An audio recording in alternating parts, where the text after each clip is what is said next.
You're in the VIP section of Black Women in Radio, the podcast, a decade of the new woman. I'm your host, Alicia Love, along with our special guest, Alicia West. Hi. Alicia! Lori, I look crazy. You do not. You do not. And look, you've got so many beautiful pictures on Instagram. Girl, please. Thank you. All I have to do is flip through and reference it. No big deal. You're like, if you want to see me cute, go over here. Exactly. I just finished talking to my daughter, Chelsea. She does modeling as well. So she's an ambassador. That's what they call them these days. And we just had that conversation. She's like, "Oh, Mom, I'm not cute." I'm like, "Girl, please, you got you got a trail here. If people want a reference, they know how."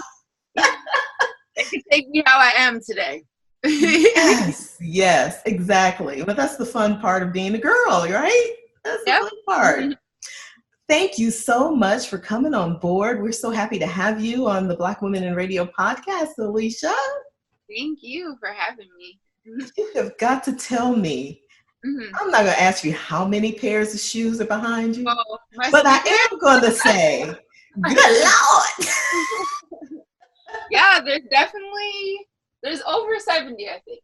The last time I counted, which was months ago, there was like 72. So I'm sure there's a little more. Quite a collection, girl. Quite a collection. And there's a reason behind that. I'm going to let you just go ahead and jump in and tell us why.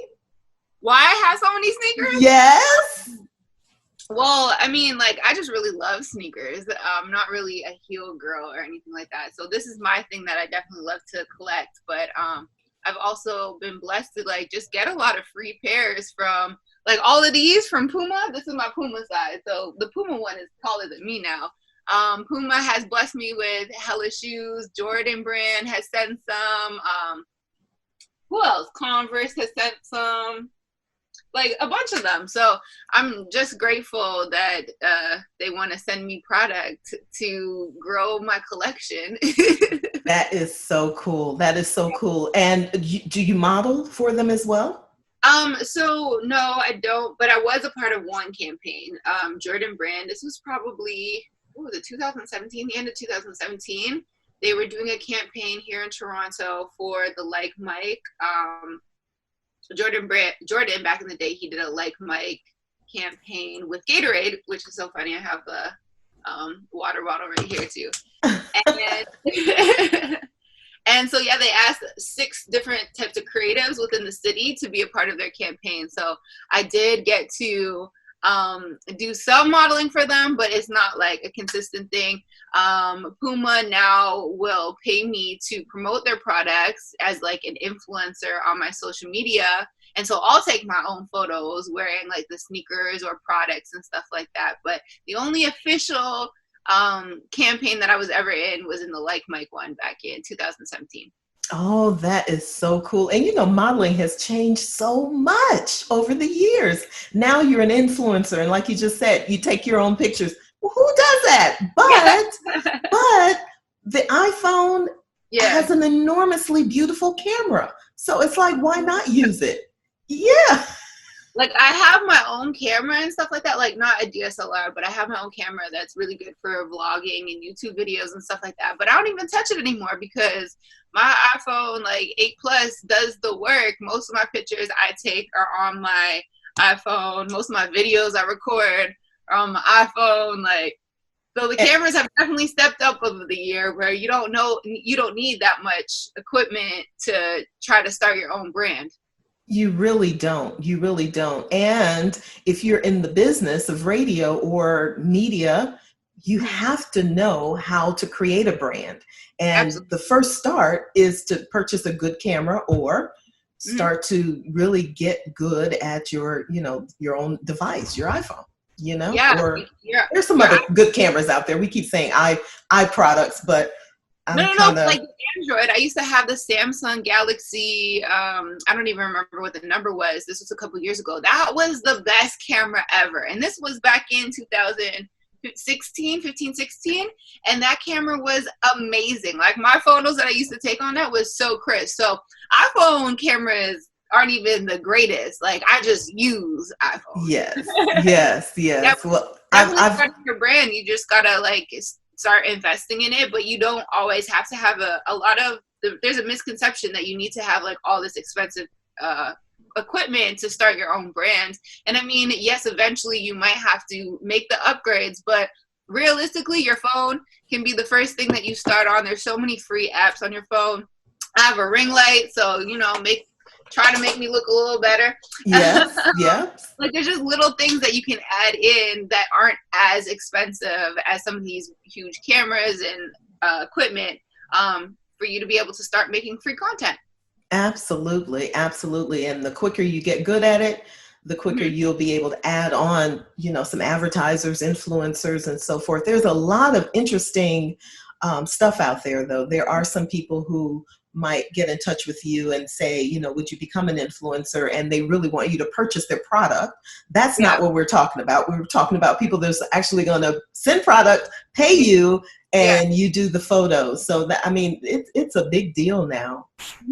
I was actually talking to a couple of my friends who work in radio, Allie Lynn, she's in Arkansas right now, as well as Nia Banks. I was talking to them on the weekend about this whole influencer thing. I mean, I'm at an advantage because I'm in Canada, and so within the influencer market here, we don't require you to have a crazy amount of followers. Like I have almost 14,000, and that's perfectly fine for me, because we just, like, our population isn't as large in the States. But I was telling them that, like, you need to actually get paid, and I'm not talking about $25. There's some people that will post things for like $25.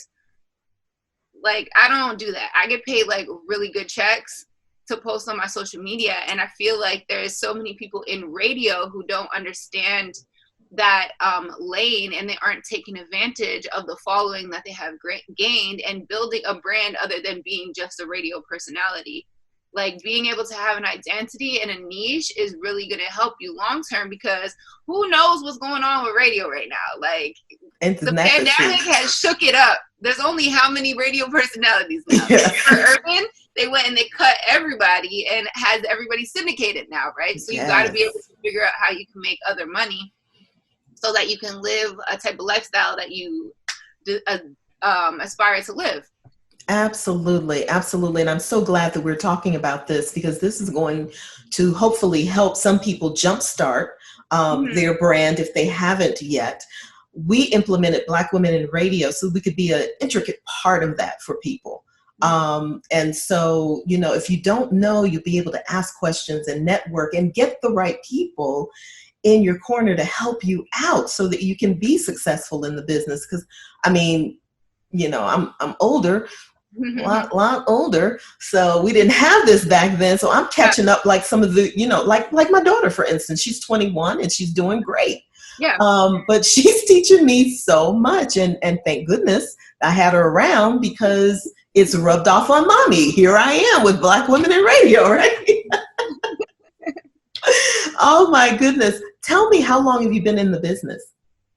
Yeah, so I originally went to school for radio in 2012, and it was really hard for me to get a job. So I went back to my original school pathing, which was advertising. So I worked in advertising for years.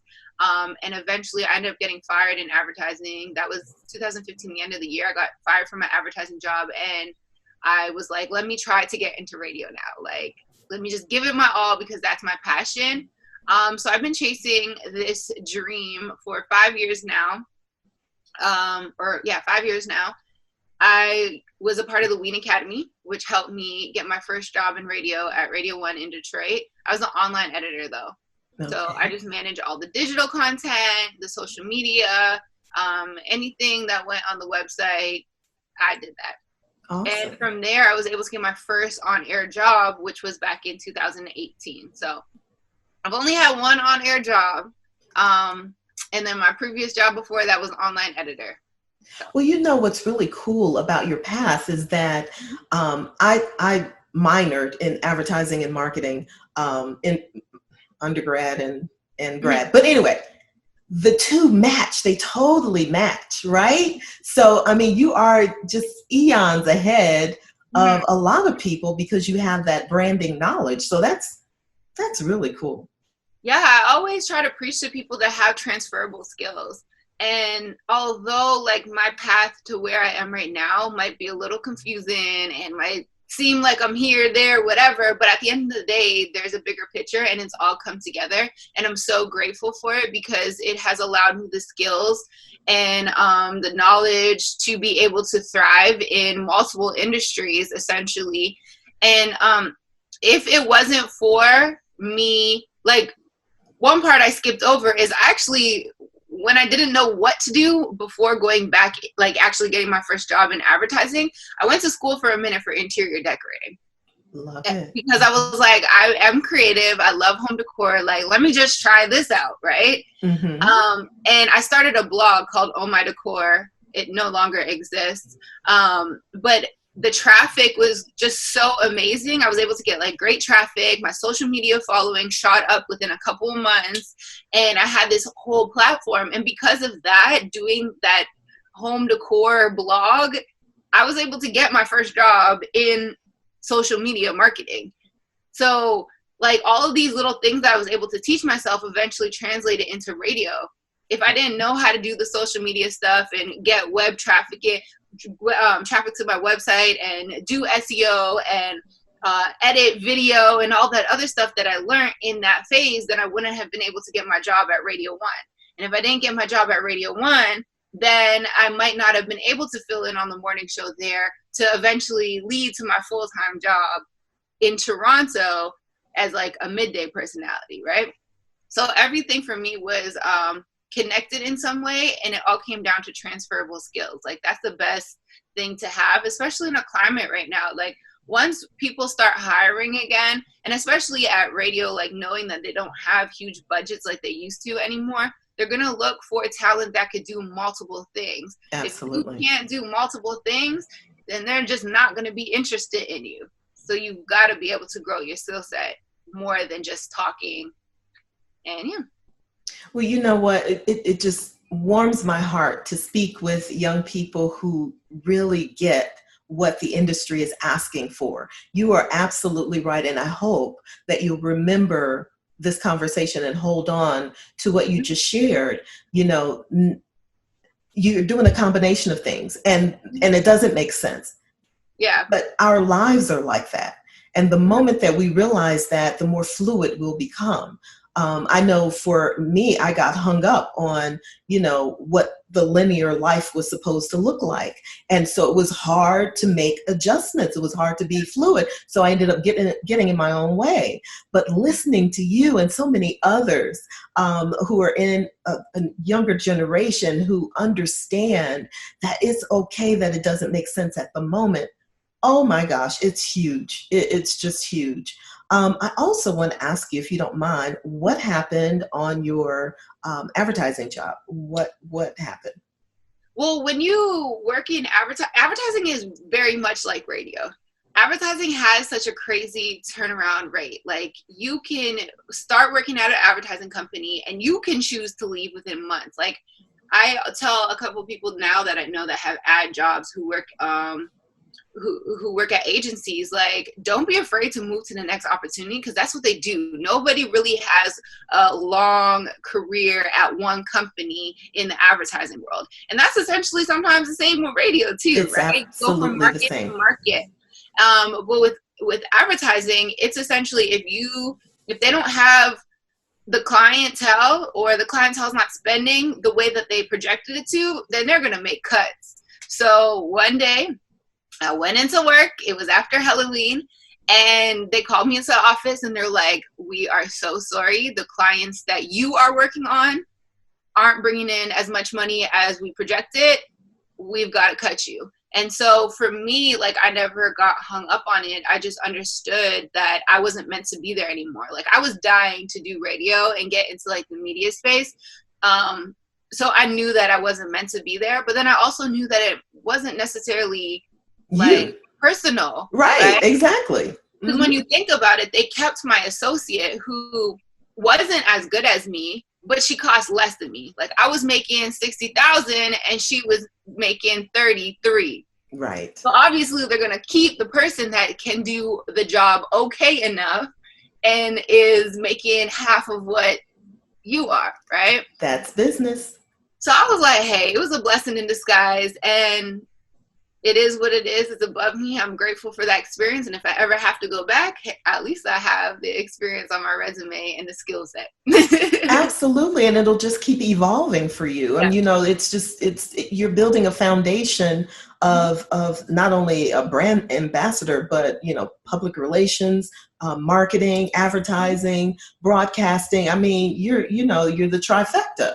And that's really what a lot of radio stations are looking for these days. It used to be that they would invest in us. If they wanted to pull a day part, they would invest in the talent. Man, when they flipped the script, I mean, it threw a lot of people off. I'm like, what the hell you mean I gotta come up with what? Yeah. So this is the norm now. I also want to ask you about what was it about radio that sparked your interest, and not TV, for instance, at the moment, we'll say? Well, so this is the thing. Growing up, like in high school, I remember I had this one class. It was called Family Studies, and it was just like a life class, right? Right. And one of the assignments was, let's plan out your 10-year plan. Doing 5 and 10 years. What does your goals look like? Do you want to have family? Do you want to have a career? So when it came to the career aspect, I had 2 goals. One was I wanted to be a VJ on Much Music, which is like MTV, but here in Canada. I wanted to be a VJ like Lala Anthony. She was my Yeah. Some people don't even know that she did radio or TV, which is crazy. Yeah, she did. She did radio here in Atlanta at B103, and with Ludacris. With Ludacris. And I have a friend who actually did her mixtape when we were at Star 94. Wow. And we talk about that all the time because Lala and Shaka Zulu, and which is Ludacris's not agent, I want to say agent, manager, was for a very long time. They all came out of the same niche with Terry Bello, is who I'm talking about, and myself, and we're like, why did we get the memo? We were all there. What did we miss that they got? Like, it makes sense. Right? And Little John was a DJ at V103 as well. We were totally there. Why did we get the memo? That is so funny. But Lala has definitely done radio. Mm-hmm. Yeah, so she was one of my inspirations. So that was one career path. My other career path was working with Nike to design shoes or some capacity. So I mean, I've been blessed to do the Jordan campaign and get sent shoes by Nike. So I guess that's close enough. That's pretty darn close, right? I kind of manifested it. But with the TV thing, I was so shy. I was the most introverted person. When I was in school for advertising, we had to do our presentations. My teacher would be like, listen, you are so smart. You get this. You just can't communicate it. Every time you get in front to do a presentation, you lock up, you start shaking, you get sick. So for me, I was like, this TV thing is never going to work out. Like, I don't have the actual personality for it. So once I graduated from advertising and I was like, I want to do a post-grad in something. I really want to be in media. What do I do? I was like, maybe I should do radio. Like, radio has always been interesting to me. Like, I've always listened to it. I've always listened to Flow 93.5, which is a station here. Maybe I can go into radio. I can work on my voice, make sure I come on my shell, because essentially when you're in a radio studio, you're by yourself, right? Yep. You're talking to millions of people, but you're there by yourself.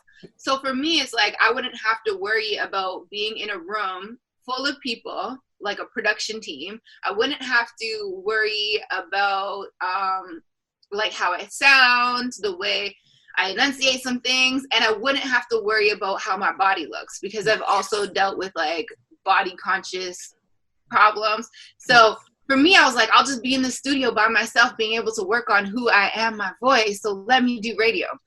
So that was my whole thing of like getting into radio.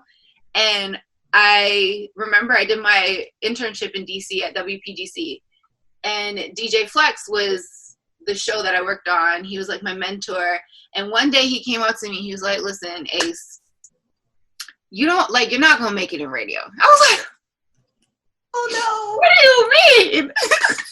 And he was like, nah, radio ain't for you. And I was like, sir. He was like, no, you are TV. So he's like, I need you to go and get a TV internship and leave radio. Just be in TV. But at that point, I already loved radio. So I was like, no, I'm going to prove you wrong. Right. You stuck with me now. Do it. I'm going to do radio. And whenever TV comes, it comes. So hopefully TV will be in the cards eventually. I'm so early on in this journey. So I know that there's more things to come. I can't keep rushing things in hopes that it will happen earlier, or because I'm worried about my age. Like, everything will fall into place when it's time. I am so glad you said that. Age.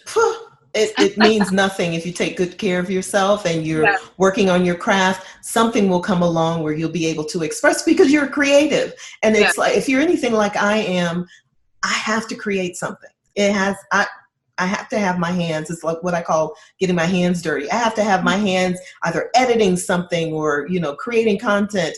I've learned that I've got a great eye for pictures and colors. And so while all of this was happening when I was in radio, it wasn't as prevalent because there wasn't social media. Now we've got our hands. It's like being in the library every day. If you're on Instagram and you can hashtag, for instance, I did that on Black Women in Radio, Black Art.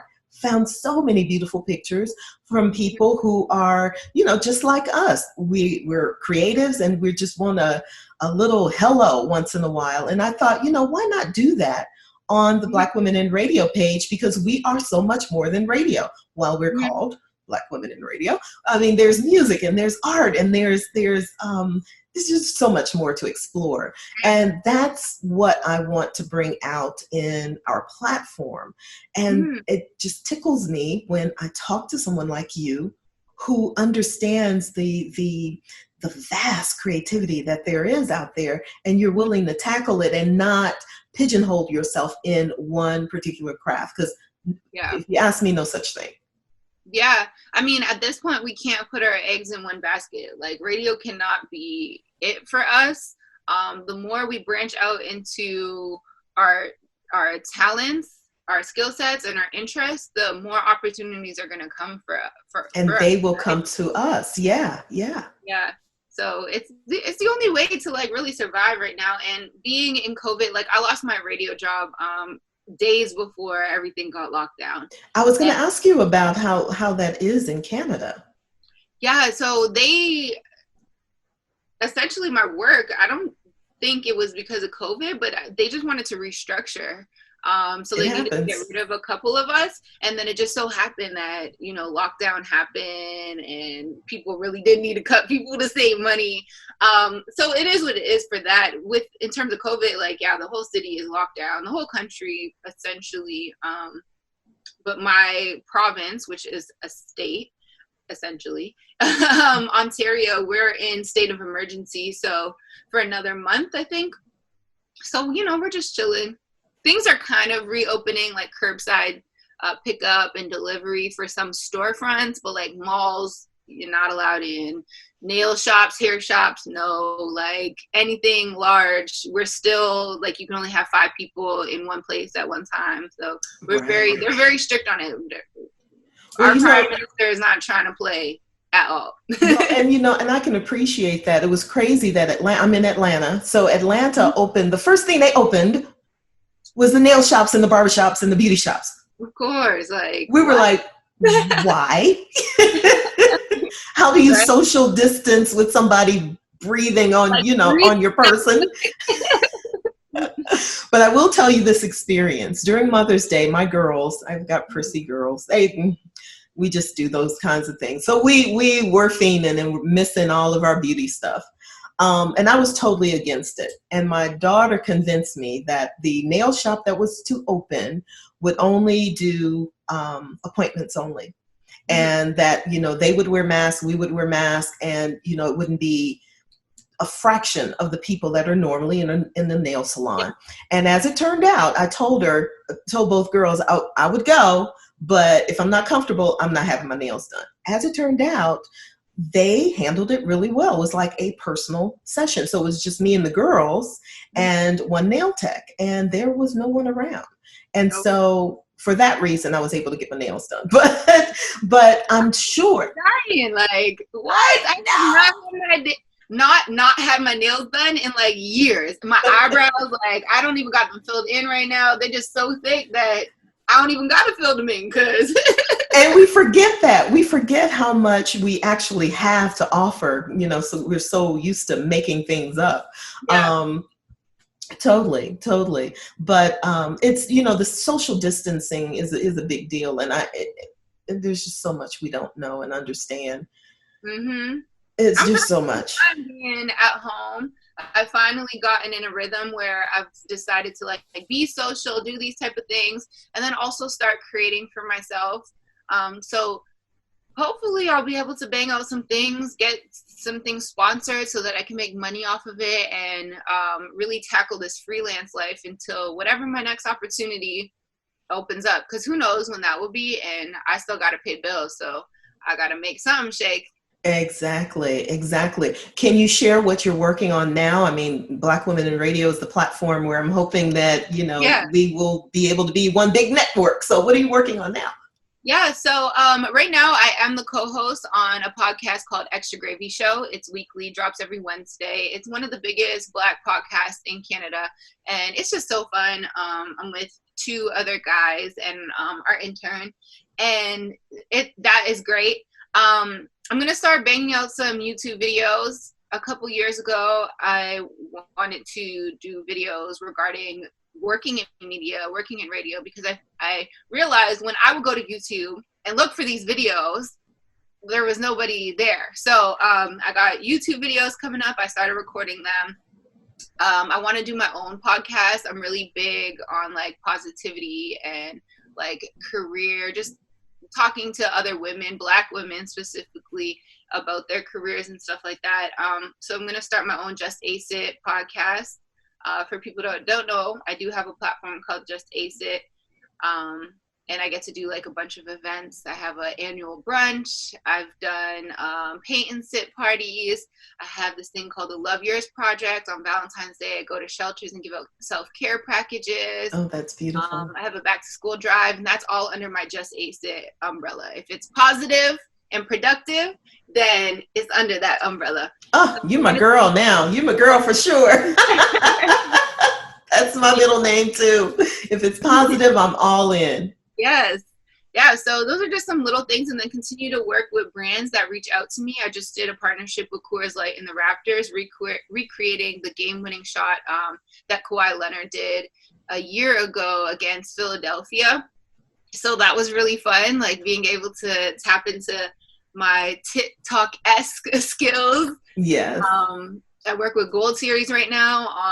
Gold Series is like a hair care line. So just being able to create content for that. I have a tutorial coming out with them. And just continue to do that. Whatever comes my way, really. That is so exciting. Very, very exciting. Are you originally from Canada? Yeah, I was born and raised here it's called Mississauga. It's a part of the Greater Toronto area. From here, though, I have lived in DC when I did my internship. I moved to New York City for the Lean Academy, and then I worked in Detroit. So I've dabbled in a few cities in the United States. Wonderful, wonderful. Well, I want to invite you here and now. I'm going to do a webinar, and I would love if you would participate and become one of the speakers and talk about, branding and creativity. That would be really awesome. I'd like to plan it for no later than July, but is that something you'd be amenable to doing? Absolutely. I have so many tips that I could share to just help people. Yay! Like, radio personality or TV personality, like there's so much more. There is. And I talked to Helen Little just a couple of days ago, and it resonates with me when she said, my middle name is, collaboration. I'm totally that way. The more people that I can find to play in my sandbox, I'm like, bring it. Helen Little, actually got to speak to her when I was in New York for the Wheaton Academy. Sabrina Thompson Mitchell, because she just got married. She connected me with Helen Little. So Helen was so sweet to me. She just gave me so many great advice about the industry. She is incredible. She was so much fun to interview, and I'm getting to know you ladies for the first time. So this is really a pleasure and an honor for me to be able to reach out and now reach out of the country to bring us all together, because I also created, along with Black Women in Radio, we have Black Women Internet Radio, and we have Black Women International. Yeah, so you are one of the first. There are about 5 women I've been following for a little bit, but you are one of the first internationally that I've been following. And we've actually featured you and these other ladies on our website, www.blackwomeninradio.com. So there's so much more that I want to do with that page. But the essence is that we're creating a huge network for us. And we've got so many places that we can express, but we don't really have the direction and the support of each other. And so hopefully, Black Women in Radio will do that for us. So I'm glad you're going to participate. Yay! Of course. I got knowledge to drop, so. Don't we all? I mean, it may not be exactly the way we outline it, but it is absolutely going to be food for thought for the next person. So when they, they'll have some options in terms of the way they want to handle it. Yeah. Let me ask you about imaging, body image. I know for me, struggled with it all of my life. And I actually allowed it to get in the way when it came time to do some television work. How are you handling body imaging? Yeah, I have a very complex relationship with my body. And that really stems from being younger. I wanted to be a model. And the modeling world, like you said, has obviously changed. There's different forms of models now, but back then it was like, if you want to be a high fashion real model, you got to be this big, okay? So tall, I got the height. And no shape, no curves. Yeah. I'm 6'1", so I got the height, right? But I was chunky. And so I remember I would sit there watching America's Next Top Model because that was my goal. Like I made a plan of how I could get a basketball scholarship in the United States so I could be a resident of the United States, so I could be on America's Next Top Model. Like I had it all planned out, I thought. I love that show. And so I would sit there and I would be watching the show being like, I need to be skinny, eating an apple, and like I wrap my stomach in saran wrap, doing sit-ups. Oh my goodness. Wait. Yes. From there, I was just pre-programmed, like going to these modeling agencies and them telling me like, no, you're not skinny enough. You don't fit the requirements. And then losing hella weight. And then they still telling me that I need to lose more. So I was just pre-programmed to feel like I need to be really, really skinny. And even now, years later, like a decade later, I still find myself like, once I get to a certain weight, I'll be like, well, I need to be skinny. And sometimes I'll just lose a lot of weight and go from like a size 12 to a size 6. Like, yes. And it's not really good. So I've been the last couple of years trying to find a balance of where I feel comfortable with, owning up that being skinny really isn't in the cards for me because I like food. I like to eat. I also don't like having to work out for hours and hours a day. Like that's just not realistic for me. So I'm just trying to accept that who I am, love me for who I am. I do affirmation sometimes in the morning to let me know that I am beautiful just the way I am. Absolutely. And it's just, I also appreciate some people that I do have in my life, because whenever I do post about like skinny ace, they'll always be like, no, we like you the way that you are, right? So they really help me too. They might not realize it, but I could be like, okay, I can keep my thickness. So, and then also surround myself, like when I date men, like make sure I don't date men that are critical of how I am and Absolutely. just accept me for who I am. And me not putting that negative thoughts into their mind, right? Because if I go and start talking bad about my body to them, then they might actually pick it up, right? And then I feel They will. They'll start to mirror what you're saying and give you more of the same stuff that you didn't want in yeah, the first yeah, place. That's what we yeah. call mirroring. So for those of you who are listening, if it's something that you don't want to happen, you don't put it out there. Don't put it out in the universe, because it'll come back to you just the way you were praying that you were running away from. So Yep. good for you. You're such a brilliant girl. You got it. Thank You you. got it. I'm so proud of you. I try, man. I try. Yeah. I just need to know that like who I am, my personality, what I provide for others, like the feeling, that's more than how I actually look, like what size my body is, whether my face is clear, how my hair is. Like I'm just so much more than that. So I just always try to reinforce myself, knowing that whatever stage I'm on, whether it's in person or behind the scenes, they love me for who I am. Absolutely. Oh my gosh. When I'm listening to you as a young person talk about your journey and I think about mine, I'm like, man, did I have to knock my head across a couple of brick walls to get back? I feel you. I've knocked mine a couple times too, but hey, this is why I Yes. know what I know right now. Exactly. And that's the reason why we can share and have a platform like this so we can bring more people into the conversation.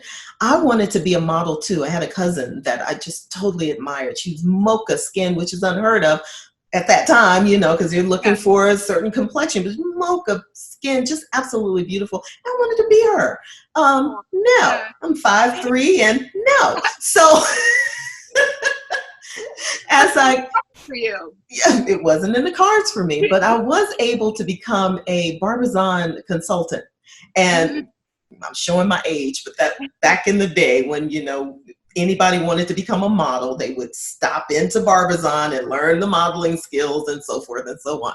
So I had a wonderful opportunity to do that in Cincinnati in between radio jobs, but battled with self-imaging all of my life.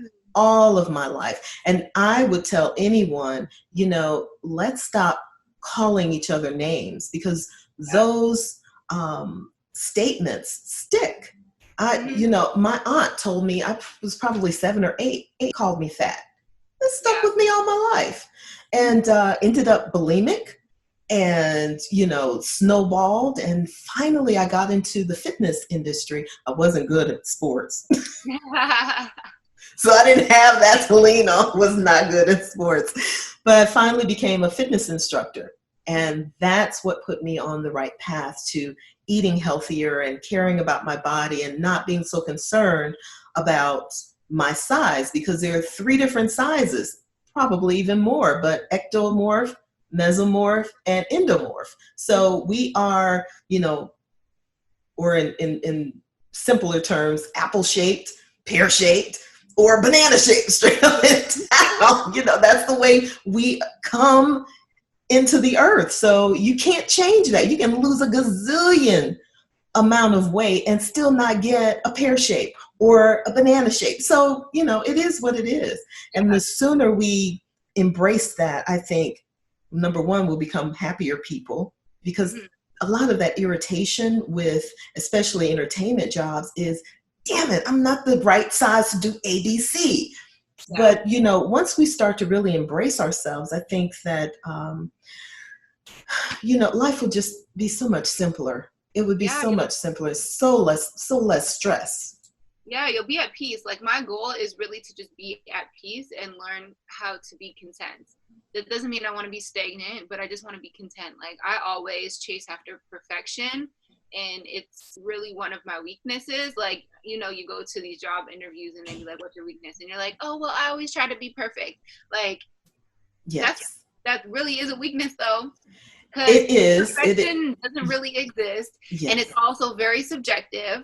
Like, so my personal goal in life is just to be at peace with everything. Peace at what I do in my career, and knowing that I do have a future, and I'm going to have like longevity in this industry, being at peace with my body, how I look, just trying to be as healthy as possible. It's not always about like having rock hard abs. Like I'm cool, but you know, if these little like love handles or the backpack goes away, then I'll be fine with that too. And it goes away if you like eat properly. Yes, it does. And even walking, I mean, you don't have to kill yourself in the gym. You just be active. Which is crazy, because I'll have people being like, did you work out? Because they know that I wanted to lose weight, right? So they'd be like, did you work out today? They were like, no.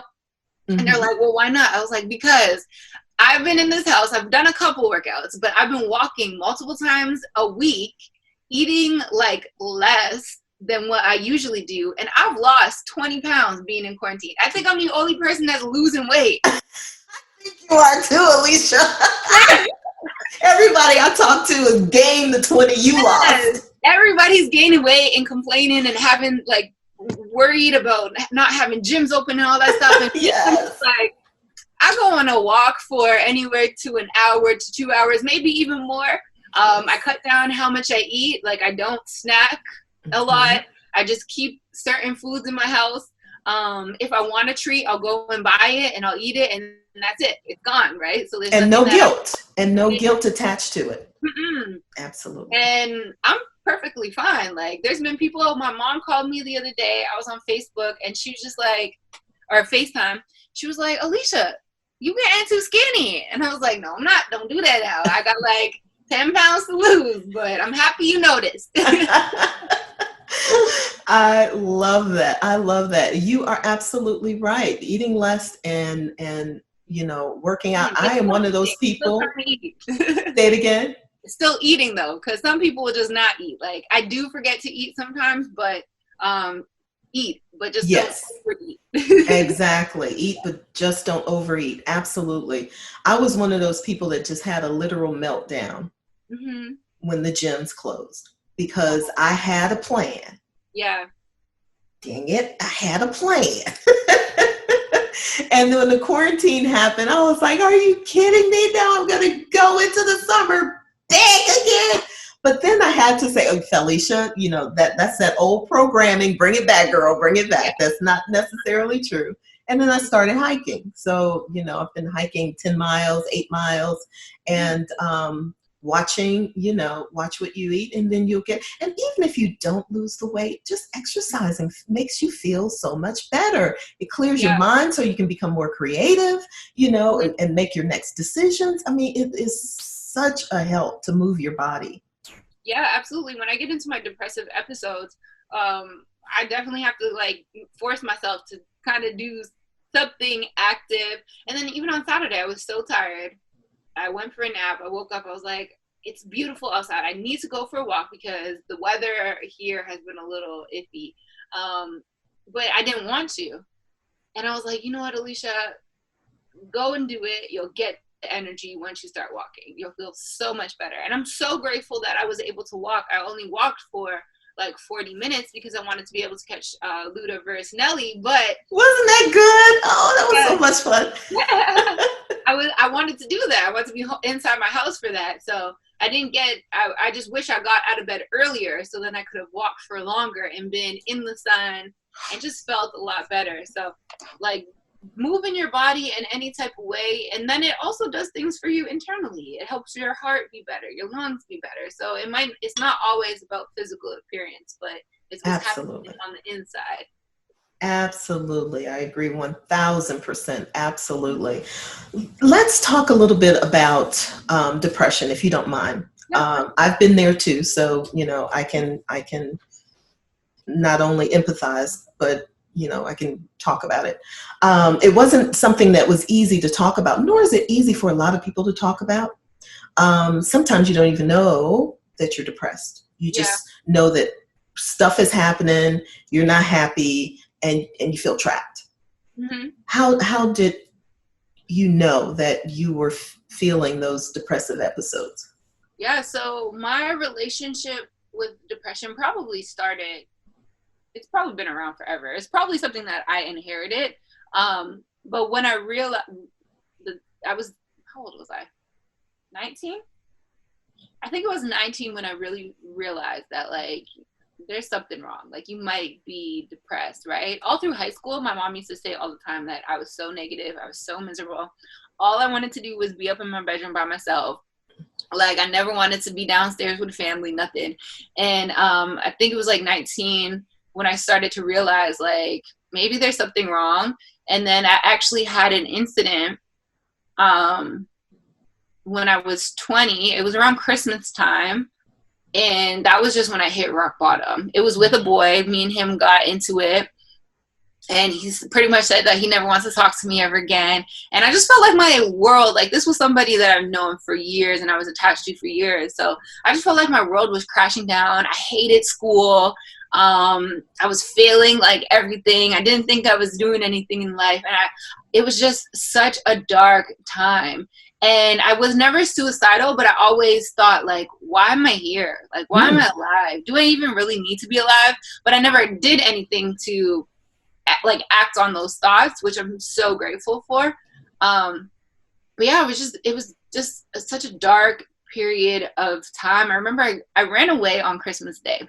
Oh, wow. That was so selfish of me. Like, a little bit, but what?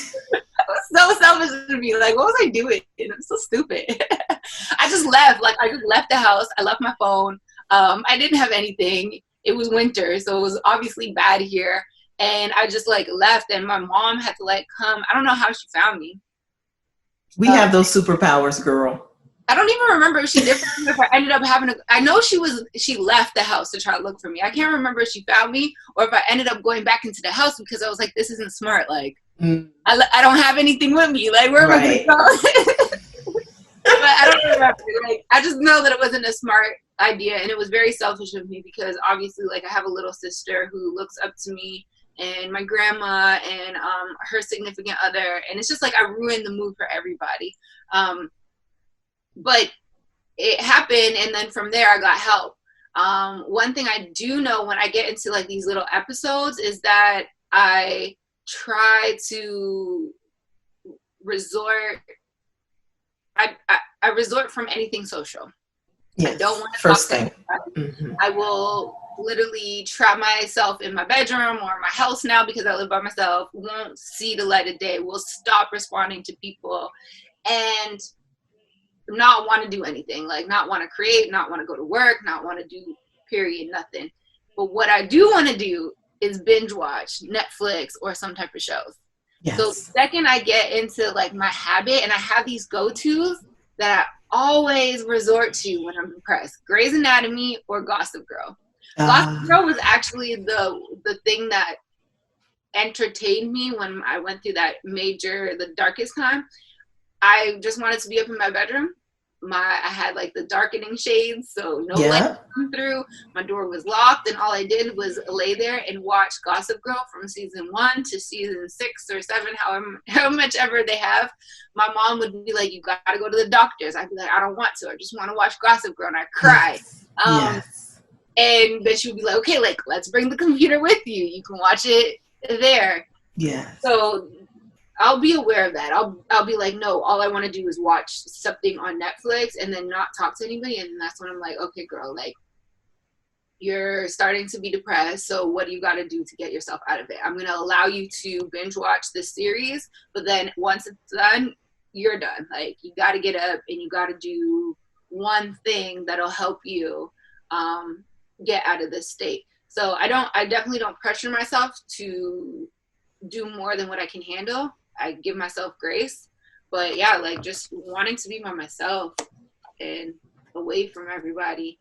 And I start just speaking negative, and that's not what people know me as. So I try to stay away from it because I know there's other people that are looking to me to promote positivity and give them life. So I try to deal with whatever I got to deal with so that I can get back to helping these other people. You know what I really believe? I believe that we go through these trials or challenges so that we can be helpful to other people. Mm-hmm. And it's amazing while you're explaining your experiences with depression, and then you say people are looking up to me to, make their lives better or spread positivity. it's not that I believe, because I'm kind of in that same boat. I don't see myself as a Pollyanna, but it's my joy. And when I'm able to express my joy, then I have enough to give to the world, I feel like. And that sounds like what you're saying as well. So it doesn't mean that you're trying to be perfect or trying to be the poster child for positivity. It just means that we've gone through a lot of stuff. And this is how you can, notice the signs, or how you can maybe, save yourself from more heartache or whatever. Is that what you're saying basically? Yeah, no, essentially, like, I'll talk about depression and anxiety when people ask me. I don't run from it. I don't act like I am perfect. And if I am going through a certain, like, period where I'm not feeling myself, I do share. I'll get on my Insta story and be like, listen, I've been going through X, Y, and Z, and I'm just not feeling it. And of course, people will come and be like, they'll either try to lift me up, because that's what I usually do for them, or they'll be like, I'm there with you. So for me, like, I will always live in my truth. I will always tell people that, like, I'm not perfect. I always strive to be perfect, but I'm not perfect. And I always seem to have a story that can relate to what they're going through. So when they do come to me, if it's me just saying, I hope you have a positive and productive day, or dropping an aceism and they DM me about what they're going through, I always try to uplift them, and I share my story of how, like, I went through a similar situation and how I've gotten through it. So, and I believe that's what we're here on earth to do. And we're here on earth to support each other, to lift each other up, to lift humanness up, humanity up. Wow, that's really cool. I teach wellness. I teach yoga and meditation and wellness concepts. And I always tell people to be careful, because depression is a slippery slope. And no one has the right to tell you how to feel, first and foremost. But there's a way to feel those thoughts, breathe through those thoughts, notice them, and allow them to wash away the same way they came. Because it's like, has it been that way for you? It's like a feeling will just overwhelm you and there's no escape from it. Is that how you notice it? Yeah, I'll get this real bad anxiety and, just feel like I'm suffocating sometimes. And now I'm aware of these. Like, I go to therapy, and I actually hosted a wellness retreat in Barbados in November, which was super dope. Oh, wonderful. You got to invite me next time. Yeah, no, it was so amazing. So hopefully we're able to do it again. Yes, I'm looking forward to that. We have to, because I'm that social girl. It was so amazing. But I learned so much from that. And I started meditating from that. And I just really realized that when you get that anxiety in you, you have to try to figure out what is triggering that and realize that you're being triggered. Absolutely. Right? Like with relationships, sometimes, because I've had horrible relationships that have caused me trauma, and then sometimes when I meet good people who don't necessarily mean to trigger me, and I'm sitting in the situation, and what am I going to do? Am I going to like self-sabotage that situation because I'm having these feelings from past situations, or am I going to be aware of it and try to like talk myself and be like, hey, you are being triggered. This is why you're being triggered. You need to take a step back and allow yourself to like go through these emotions before you bring up whatever issue to the person is, right? Absolutely. Absolutely. Relationships are here to show us our triggers, I mean, they're here to show us love and comfort us and everything, but they'll also mirror what we're going through. So if you're going through a lot of negative emotion, eventually it'll rub off on the other person. They'll start to mirror back what you're showing them.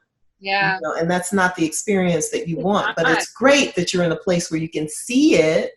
And you don't just feel like it's happening it's just life is just happening to me. If we can get out of that headspace and see it from, like you said, your perspective, where you can say, hey, you're being triggered and this is why, that's huge. And therapy helps you do that. Therapy helps you, identify that. Yeah. And it's so hard. Like, so I haven't been able to master it yet. This is something that I'm working on. But like, unfortunately, I've had to take a step back from somebody that I do really care about, because we aren't necessarily on the same page. And I was getting triggered by certain things. And I realized that the one act that he was doing, it wasn't intentional, but it made me feel insecure and it made me feel rejected. Absolutely. And one of our last conversations was me acting in, it wasn't like he just told me, "I'll let you know, Alicia," and that's it. But it triggered me. It made me feel rejected. My insecurities, I started getting to my feelings, and I reacted without actually taking time to process it. And as a result, I said that, yo, I gotta step back, all this other thing. He thinks that he just lost like a great person in his life, and it's not that. Like, I had to really take some time to self-reflect and be like, why did I act like that? Because it wasn't, no, I don't want to. It was, I'll let you know, right? Yes. And now because of that, like, our friendship has to be on pause, because I need to make sure that I don't bring up, it's my responsibility to deal with this type of baggage, my insecurities, and it's not his responsibility to deal with it, right? Like, that's not fair, because I wouldn't want to deal with other people's baggage either. Mm-hmm. So for me, I know in my personal growth right now is being able to realize this stuff before I actually act at it, because we could have been in a different place if I was able to really figure out what this insecurity and what this trigger was, and not react in defense. Yeah. Yeah. But you know, that happens, it'll happen now. It happens when we get married. It happens, our insecurities have an interesting way of saying, hey, I'm still here. Yep. Especially if you try to avoid them or think that they're just going to go away. I shared Yes. something on Twitter about healing and how it is hard, and being vulnerable and all that Yes. stuff. Oh my goodness. And somebody tweeted me back saying, do you think that this will just go away? It doesn't go away. It will stay there. It will always pop up in the most random times sometimes. And if you don't deal with it in your lifetime, once you have kids, it'll get passed to your kids. Yes, Like, unfortunately. generational curses, inherited traumas is real. And it is. we need to do the work to try to break them so that we don't pass them on to our kids. That's exactly it. That's exactly it. And we do pass it on from one generation to the next. This is one reason why we feel the anxieties and the hatreds and the jealousy and the insecurities from each other. And, we do have to do our personal work. You're absolutely right. And it's interesting with relationship. I know I always thought that, you express how you feel, and the person that you're in a relationship with will start to, nurture you and make you feel better, but that makes it their problem. Yeah. And so you're absolutely right. When we're owning our own stuff, we do take a step back. That's the healthy way to do it. Take a step back and reflect to see, how can I make the adjustments so that this trigger doesn't happen again? Because there are some people in your life, man, they know your trigger and they will lay on it. They will tap, they will do the cha-cha slide on it. Yeah. It's up to us to figure it out. It's absolutely true. And I've seen that in different relationships throughout my lives. Like, when certain men know what my triggers are, they will take advantage of it. But those are also the people you need to stay away from. Absolutely. And to realize that when you do have a great situation with somebody and there are internal issues that you are projecting onto them, like, I think for me, the most grown up thing to do and the most healthy thing is to take a step back. Hopefully one day in the future we can, start again, like try to build the friendship up again. If it doesn't happen, then that's unfortunate, but at least I've been able to come out of this situation knowing myself a little bit better, right? Yes. And then hopefully whatever next situation that I get into, it will be better than the last one. Like, I just hope it continues to grow. And I think self-awareness is really key, and more people need to start being more self-aware and not pushing it under the rug and trying to be proactive, so that we can have beautiful partnership situations, whatever it is, like friendships, relationships with your parents. Do you know what I mean? Absolutely, because relationships, everybody. Yeah, it translates to everybody, including your business. You know, it translates to everybody. And it's interesting.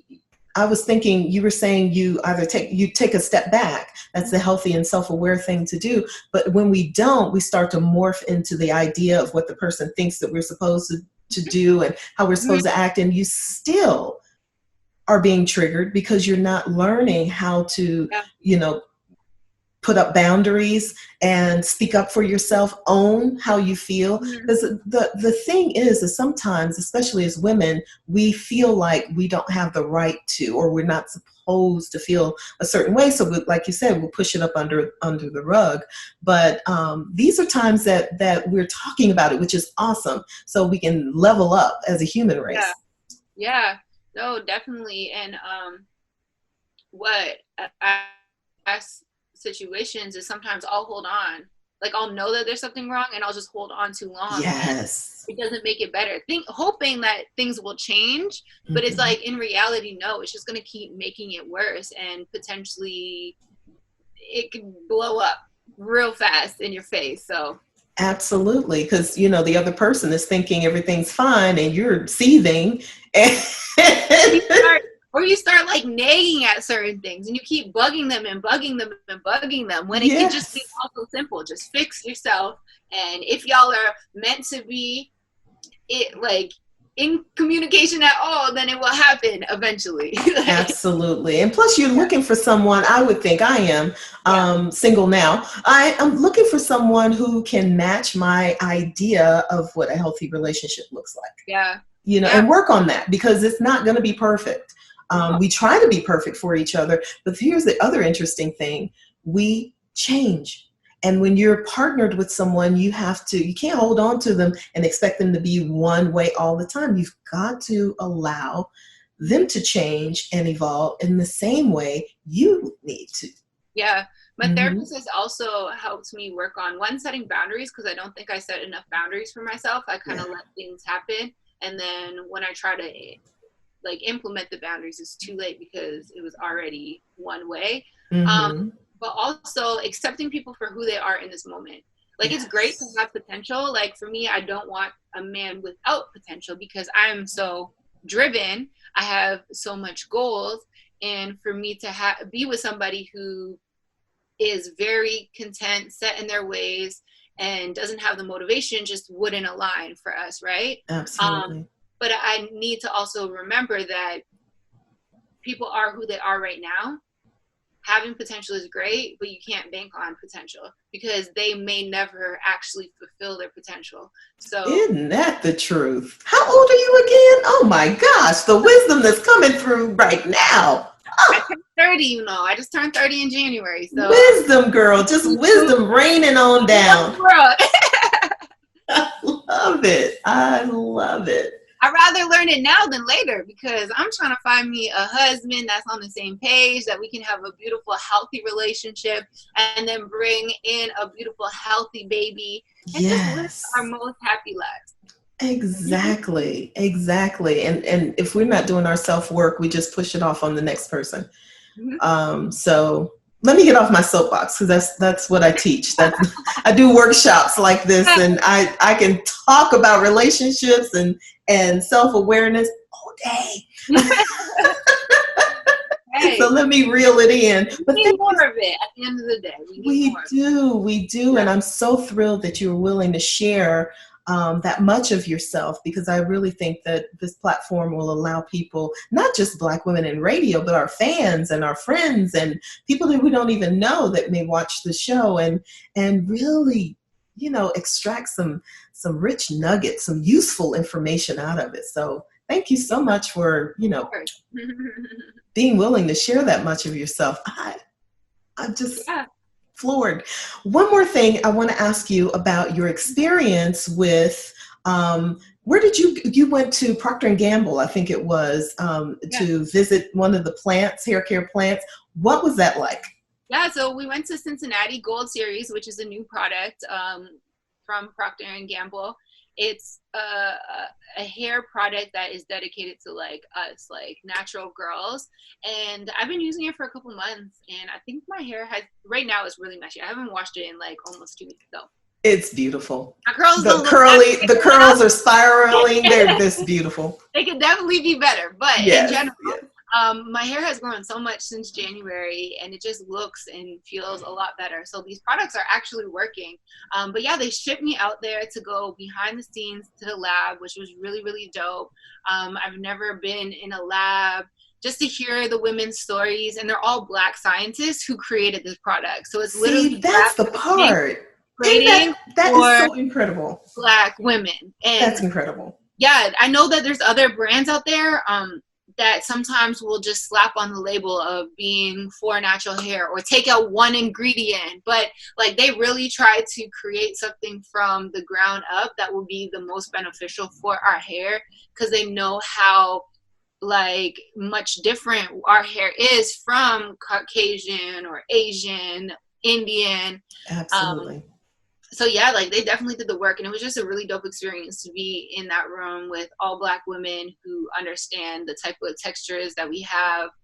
And I shout out to Procter and Gamble for wanting to even take on that, right? Obviously they know it'll be beneficial for them in their pockets, but being able to employ people that are passionate about creating something that will be really good. And even if they weren't, like there was this a white lady who, she was a scientist as well, who worked on it, but she saw the value and the need for us to have a product that was really going to do well for our hair. So it was just overall so dope. They like chucked my scalp, and then they went and they like cut a lock of my hair, and they tested it to tell me like what I could be doing better for my hair, which I haven't done because I just said that I haven't washed my hair in a week and a half. So this coming. At least now you know. Yeah. It's just so much work. Like at least now you know. That is so funny. Well, I did catch a glimpse of your presentation on social media, and I wanted to ask you about that because I thought that was so cool. And it's extra cool when you take your audience along with you so that you can see exactly what happened. So I enjoyed it. That's why I want you to talk about it a little bit here. No, it was so fun. Like all the girls that were on the trip, like we all absolutely loved it. We learned some things. And we built friendships from it too. So that's what it's all about. What it's all about. Well, I am looking forward to collaborating with you. There's so much more that I'd like to ask you, but I'm not going to ask you all at one time. It's okay. I'm going to give you a break and then ask you back. How about that? Yes. Part two. Part two for sure. Well, we do a word association. And I want to see what your answers are. Let me see if I can pull it up here. Okay, are you ready? Yeah. I'll do Helen's first. Okay. Coffee or tea? Tea. Plane or train? Plane. R&B or hip hop or another genre? R&B. Sports car or SUV? Or luxury? Ooh. I have this thing for Fast and Furious, so I'm going to go with sports car, but I also really want like a SUV. I really want a Jeep. I'm going to go with sports car, though, because I got a sports car now. So. Oh, I love it. Beach or mountains? Oh, that's so hard. I know. I love both. That is so hard, and I'm going to tell you why. Because I always thought I was just like a city girl. I thought I was only going to travel to places that had cities, right? Mm-hmm. And then I went to Barbados, and I absolutely fell in love with Barbados. Yes. And the last time I went to Barbados, I was in the ocean, and I was like, yo, I would absolutely love to just live on an island for a couple of years and just experience a different part of life. Like I love being in the water. I'm such a fish. I love pools, all that stuff. Like my house, when I buy a house, it's gotta have a pool. Like I don't care. We pay for the pool. Yes. I love the water. But then last summer I went to Phoenix for the first time, and I was just like hiking, and that made me feel such a different way. Like, I've been repeatedly thinking about the mountains and how much I wish I could be in the mountains and hiking. So I am so impartial to that. Like, I just want to be outdoors at this point. I'm so I tired of know. the city. I need somebody, like a radio station, to call me up that lives in either where there's a lot of mountains or near the ocean, to call me up so I could just live my best life. That, So I choose. I amen. want both. Amen. Call us both, because that's what I had said. I can't make up my mind. So I've always said I need mountains somewhere and near a body of water. And then I thought, well, Felicia, you're going to go to one coast or the other. And I'm like, so I may have to trade off cold. Move to Cali. Yes, exactly. I totally get you on that. And it has two different feels, and I resonate with them both. So I totally get you on that. Football or basketball? I'm a basketball girl, but I've been learning how to like the game of football. But I'm basketball down to my core. I played for years, so. Oh, that is neat. Now, did you play through college? Yeah, I played in college. I only played 1 year and then I stopped. I was like, I had health issues, and then I was like, I'm doing well in school. Let me just stop. So. Yeah. Well, that's it. But I've always kept it around. But you enjoy it. Awesome. Awesome. Religious or spiritual? I'm both. And it's because you know what I mean? Like, I believe in God. Like, what I was doing while I was late for this was because I was reading the Bible. I love it. Okay. I believe. And this is more of a newer journey. I mean, I guess all of it is really a newer journey, but I also believe in manifestation and just like that spiritual aspect. So I don't know where I fit. I don't know. Well, I think it is safe to say that we're all on that journey, and we're all discovering, and there's no right or wrong. Mm-hmm. That's what I think. I mean, just keep studying and keep learning. It's crazy how one thing, it was a key message in that wellness retreat when I did in Barbados was try to be as present as you can, right? When you start being present, that's when you are going to see how aligned the universe really is. Absolutely. And when I think about it, certain things, it was like the sign was pointing to it. The sign was pointing to it, right? So I just don't know. Like, I fall in between. I don't know what to categorize myself. So. Well, you know what? There's no category. This is for fun, but the truth of the matter is there is no category. We're all learning, and I'll have to tell you though, I grew up very religious, but I evolved into spirituality. So I take nuggets of the religion with me, the parts that resonate, but the spiritual part is so much, I think, the perspective is so much wider, and you can embrace other people's religion and not get hung up on you're this way or you that way. I don't resonate with that at all.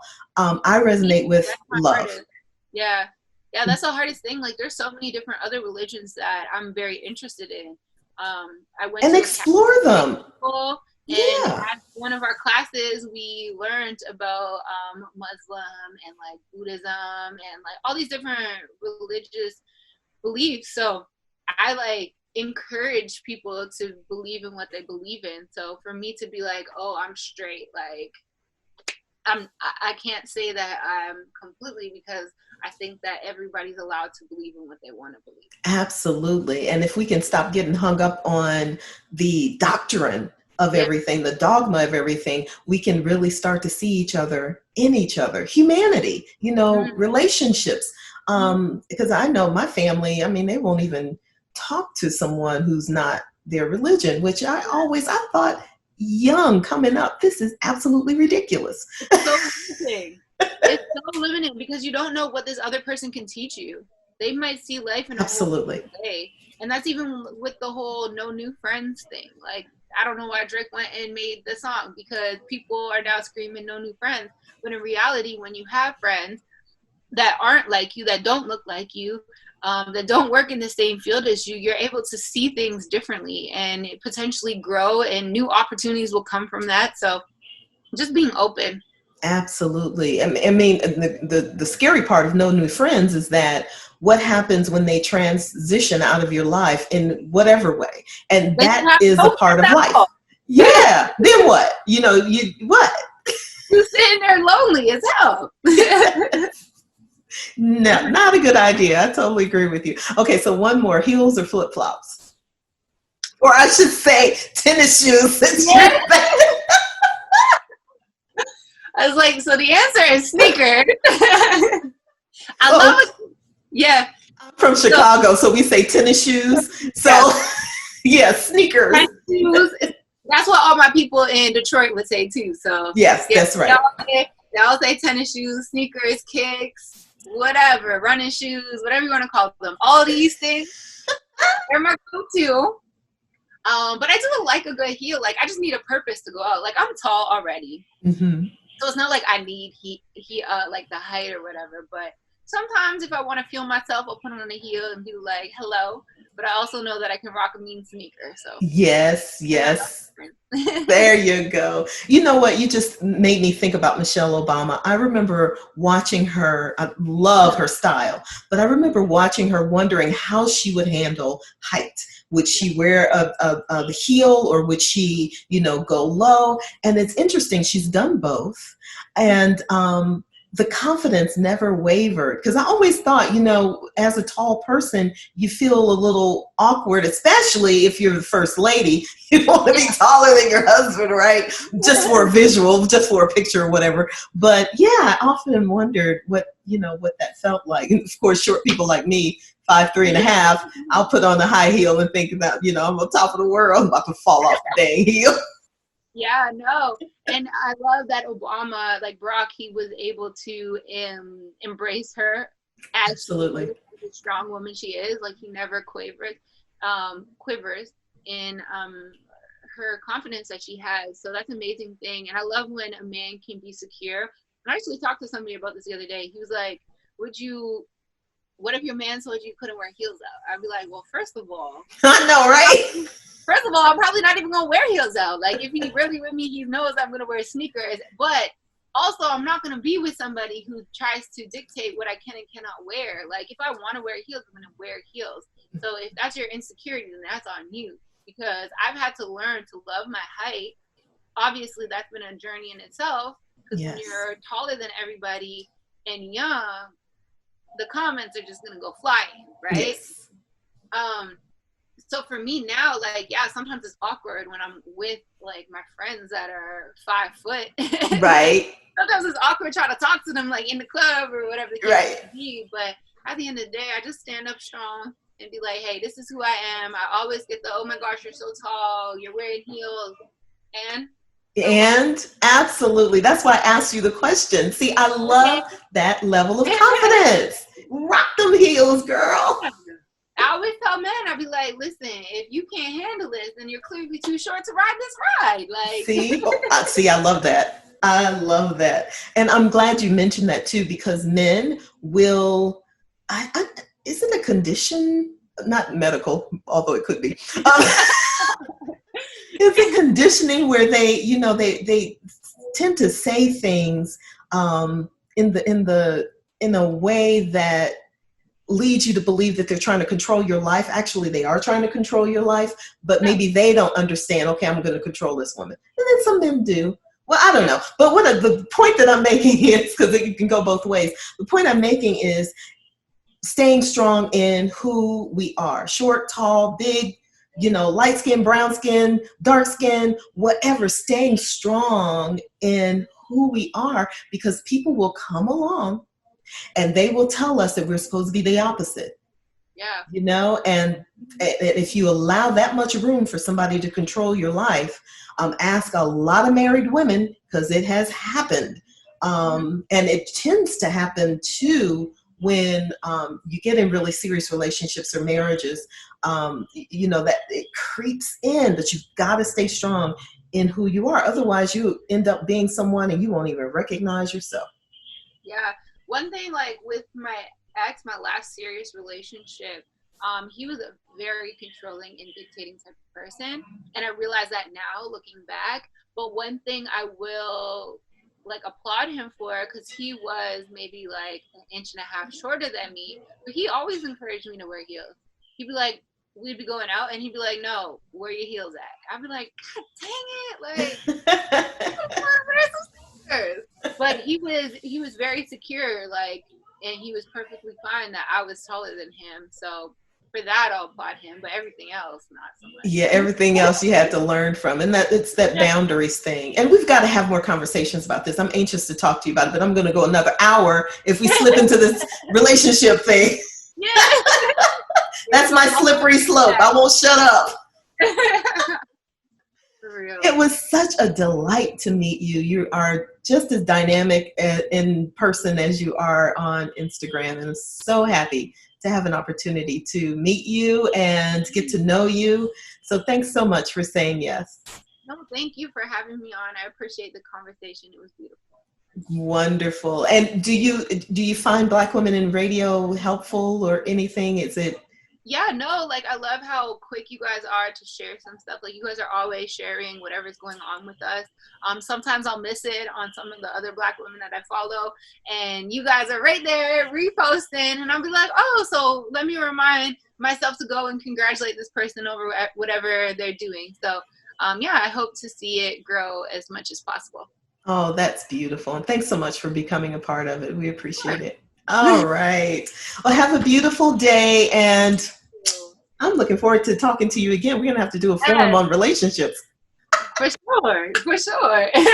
I've never been to Atlanta, because that's where you are right now, right? Yes. I've never been to Atlanta. So hopefully when everything is okay, I'm going to make my way out there. We can meet up. I would love that. I would absolutely love that. And you'll love Atlanta too, as soon as this quarantine. That's what everybody says to me, and I just never been. Like, I've been to so many different cities. Chicago and Atlanta are two that I've never been to, that I need to go to. Yeah, gotta go to both. I'm born in Chicago, and did most of my radio here in Atlanta. So you'll love both, because you will. So I'll talk to you soon, and thanks so much. Bye. Have a great evening. You too. Bye-bye. Bye. Be careful as you exit your VIP seats. They will be waiting for you next Wednesday when we talk to Yvonne Daniels. Make sure you subscribe to Black Women in Radio podcast on all social media, and check out our website at www.blackwomeninradio.com.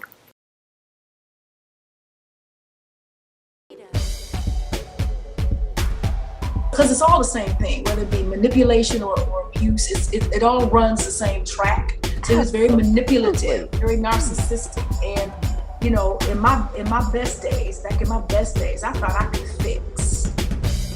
I never mind, going there. I think the joy that I'm feeling now is just, I'm talking with somebody who gets it. Having to mother and father myself can be a little overwhelming at times, in all areas and aspects of my life. And I'm not saying that I'm ready to just turn that over to somebody or just somebody come and rescue me. Yeah. But there's just, I think there's a difference when someone shows up and is ready to journey with you. This applies across the board. It's not just a relationship. And that doesn't mean those negotiables won't change as things change, as life changes.